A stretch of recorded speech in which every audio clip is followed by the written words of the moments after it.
Well, hi, welcome to my latest video. Well, in this one, I'm going to be assembling a 3D printed 10-inch network rack that I'm going to use right here in my studio to allow for additional components to be placed in here for future video purposes, testing, experimenting, whatever, okay? And it'll actually link over to a switch that I'm putting on the other side of the wall next to the workbench. So this is part of my upgrade for in terms of network anyway, for my studio. Now what I have here is all of the 3D components printed already. I got two different tones, some gray, some black. I just wanted to give it a nice, showcase feel to it. One thing that to keep in mind for this is I decided to use these brass inserts in order to put the components together. They're M3 and they require an actual device to put them in. Now you can just buy the soldering iron with the appropriate tips to it. So right here I have the tip already on here for the M3 inset. So this will heat up, you put the component underneath it, and then you can press in the actual inset into the device. And I'm going to show that right after this introduction to you on how I did it, because one of these components I forgot to put the insets in, so I might as well show it to everybody how I do it using this unit. The other thing that I did is I made a modification to the design. The original design called for a top bar. This thing here that I have in white temporarily, which I'm not going to use, it was designed to be the top sections, the two top components and the two bottom components of the assembly for this 10-inch rack. Well, I decided in order to allow for more clearance and thereby pick up additional shelving capability with real devices in it, I had to modify that component. So what you see here is a modified version of it, okay? Maybe hard to see, but I do have it printed in black. Let me put something behind here so you can see what I mean. You see how that one end is a little bit off? I've actually raised it up. Let me hold them together exactly, and you'll see what I mean. I actually raised it up, I put a slant into it going up this way, and then allowing probably an additional, almost a ½ inch of additional clearance between the top and bottom rail, because that'll be on the bottom as well, in order to allow for full usage of all of the U's. This device here is supposed to be I believe it's a 4U, but let me double check that. If not, it's a 3U. Somewhere in here. Yeah, it is a 4U. So here's one of the side parts. The other one here as well. There we go. And as you can see, I've already put the studs into those. Okay? So that's going to be the front. And in order to fully use the top one and the bottom one, I needed to make more room. Now the designer of this in Maker World, where you get samples that you could start with, did describe that as a potential limitation of this. So as long as it was understood as a limitation and I do need the extra room to put an extra shelf in, I figured why not go ahead and make the modification. Similar to the video I recently released on my Bamboo X1C carbon Bamboo 3D printer. So I was able to use that software in order to redesign it so that it has this little lift to it, okay? Lift or drop, depending on whether you're looking at the bottom one or the upper one, right? Okay. Also, I got here the screws that I'm going to use. They're M3 also. That'll allow me to connect the shelves onto it once it's completed. So for example, with this one here that has the studs in it, if I take this M3 little knurled, I didn't make this, I bought these, a package of them, then I can attach the individual components. So for example, if I wanted to put a network distribution panel, right? I could do that. I've also built a shelf that can hold 3 Raspberry Pis. Pi 5s, I believe, is the one I picked, I'm pretty sure. I also made a shelf that allows me to put in my new switch that'll be in here, my new Ubiquity switch that has 10 gig capability on 5 ports. So this is one specifically meant for that. And this one here is to take it's actually old, HP mini computer and put it on the rack as well. So I can use that and access it and be able to make the connections that I need. I also made a couple of other shelves. I'm not sure I'm going to use them or not. A regular blank shelf we could just lie things down on. I also made a blank panel for it. Now these came off of different models that were out there in Maker World, and I just picked the ones that I wanted to have, and they're available to me. I'm not sure exactly at this point which ones I'm going to use and which ones I'm going to not use, but for now I want to put this thing together and get the 3D printed 10-inch rack up and running, at least fully assembled and ready to actually be installed on that wall. The actual bracket that goes in the back, let me see, I have a couple of them here, they're meant to be mounted on a wall. They give you the holes that allow you to mount it on the wall. I'll probably put a piece of plywood and paint it the same gray as the rest of this office before I do that, however, so it becomes a bit more sturdy. But all the components are here. Now, if you're interested in doing the 3D studs, as I said, I have these 3D, I bought a whole mixed kit. It has M2, M3, M4, different knurled studs that are meant to be impressed into the plastic material, right? That's, you use in 3D printing. So this is a bag of them. I believe this is the M3 ones, but the shorter versions of it. And it's got a whole selection of different ones to choose from here, right? Whole selection. In addition to that, I already showed you how I bought the specific M3, M4 screws in a mixed set. Now you'll find the links down to all of this stuff down in the bottom of this video if you're interested in doing something similar, including this unit here that allows you to do the insets with this special soldering iron that has adjustable temperature to it. As you'll see, here's the buttons here. Has a little LCD display and adjustable temperature. So that's a nice little unit. Okay, so with that, I'll now show you as I go ahead and add the insets to a couple of these components that I have not yet done that with. So you can see exactly how it works and how to do it well. Okay, so let's get started. Okay, well, some of the components of this 10-inch rack, I have yet to put in the actual studs that are needed to receive the screws. These are the ones I'm doing, right? M3 studs, and I got the somewhat long ones to use for this. I'm going to put one on each side. I'm not going to put all three. We don't need that kind of strength across the top. That's where this particular piece is going to go, across the top of the rack and across the bottom. It's not going to really have much load to it. So I've got the soldering iron with the proper tip for installing these studs, and I have it set for 244. I'm going to lower it down a little bit. Down to 240 is probably it, because that's the real melting temperature of this PLA that I use in this case, okay? So what I have to do is I have to get this little flat end into these little holes. Now it may not go easily, as I found. It depends on a few factors. So if you run into that issue, you take a Phillips head screwdriver and you just sort of give it a few twists here on the holes that we're going to install on. And you may find it a lot easier to get the actual end into it. Now it may not go down all the way. That's okay. We'll put both of them in for now. And this one is definitely not going in all the way, but let me show you, they're not straight either. If I come down the platform of my jig here, that I purposed for this purpose, I can take this and push down and just with two hands sort of press it down, because it's not hard steel over here, and get it until they both down there. I'm pushing it down.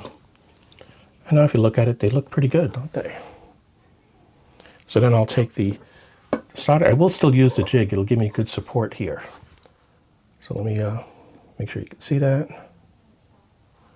Just to hold it straight up and down, and I'll take the soldering iron and I'll push it right into the proper location.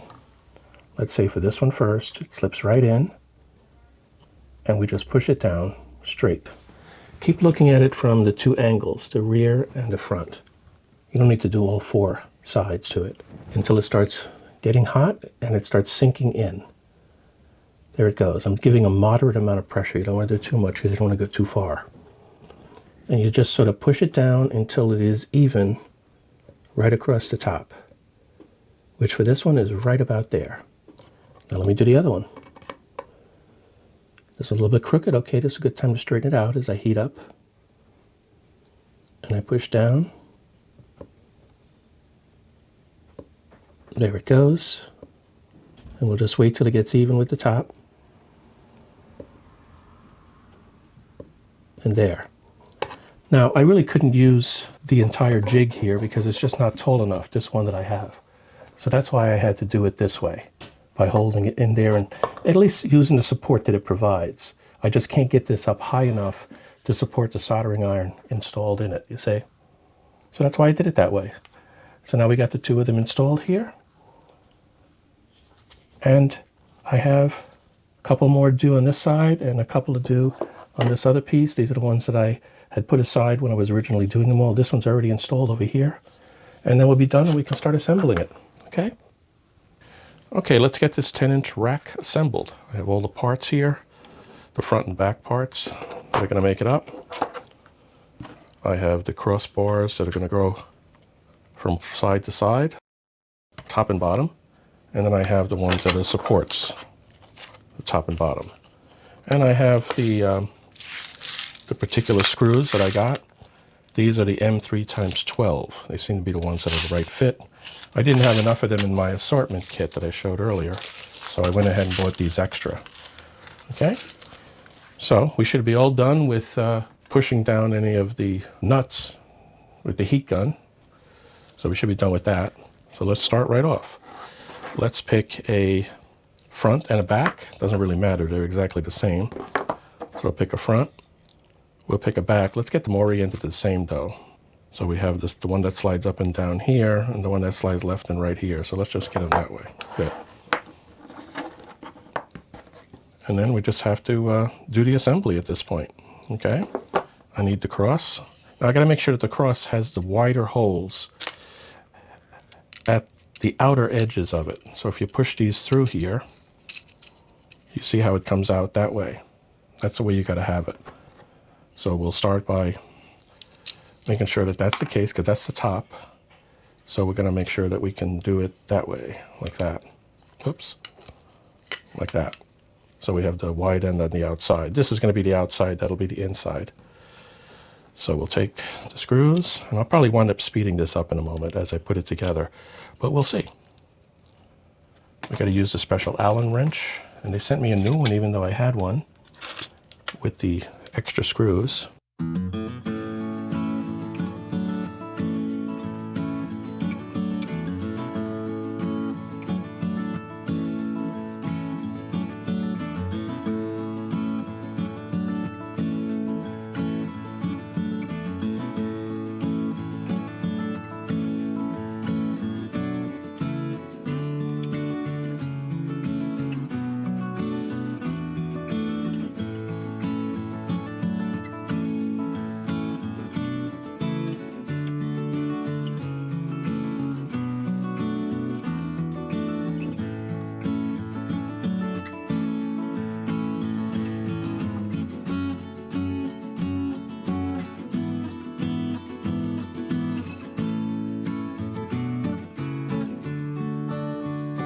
Okay, there we go. Got the first side done. And that's actually going to be the left side of it, because I have this side here with the studs for connecting the components to it, right? Like that. You should see the time that I put down on the bottom of the screen here and how long that took. I'll have to loosen these screws up and level it out a little bit more because it seems to be a little bit off, but we'll see how that goes. But what I'm going to do is I'm going to jump ahead and get the next side done and be right back, okay? This second one seems a bit harder.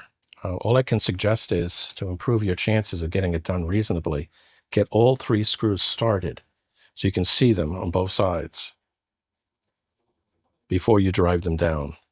That's the only way you're going to really get it if the actual nut is not perfectly flat, okay? So that's a big hint I want to give you. Okay, both sides are now done. They're snug down, but do not over-tighten those screws. Those nuts, even though they seem to be implanted well into the plastic, you got to be careful about that, okay? Okay, so we're all set. Now we're going to put the crossbars, these here. There's going to be 2 on top and 2 on bottom. I got to make sure we have the right holes. The small side goes to where the crossbar comes in. The wide hole is where the screw head goes in. So we'll go ahead and put the 3 screws first into the 3 holes. Oh, I only put 2. I figured that wasn't needed. So I only have 2 across each one. So I'll put 2 screws in. If that changes, I can always add another thing to it later, but I think that'll be strong enough. These aren't going to have any real weight on them. Again, I'm going to get them started first, just to make sure that they get going. And then I'll drive them in snugly the first time, and then when I have all of the crossbars in, that's in, started. You need 3 hands, of course. Do it this way. Can I see it better this way? Yeah, I got it at an angle. This seems to work better. So I'll go ahead and do them all, and then show you the final result rather than waste everybody's time here. Okay? Okay, let me pause it. Okay, once again, I get them both started first before I drive them in snugly. Okay? That way I don't get any cross-threading and I don't get any of the nuts pulled out of the plastic. Okay, it's finally all done. I strongly suggest that when you put in the heat impressed nuts that you keep them as straight as possible, because that caused me some grief trying to get some of these screws in, in order to do that. It took a lot longer than it probably should have, in my opinion. So anyway, at this point, I'm going to decide what to put where. I'm going to definitely use the shelf that covers, let's see, which one is that? It's a shorter one. So this is the one that's going to put my new switch in here, the Ubiquity switch for this office. So that's going to go at the top. Okay. Let me get those other thumb screws to put in here. This should be easy because the holes are nice and wide. So we just have to really get them started. There's no tightness to them. Okay. I'll probably have to pull them out again when I actually put the actual equipment in, but for now I want to get it all together and see what it looks like. Don't tighten them too much because you want them all to fit. Okay. Now I want to put something that has less heat to it right below this. Okay. So amongst these things here, I want to put the one for the Raspberry Pis. I know I have at least 2 pies that I want to put in here. I'll put that next. The heads are a little big, so maybe I picked the wrong ones here, but let me work it out.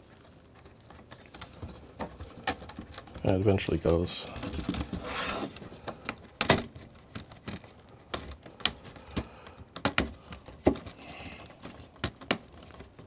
It's almost like counter-turning the other screw here, the other nut. There we go. Looks like I'm past that now. Okay, try this side now. Don't want to make them too tight though, so I can get the other ones in.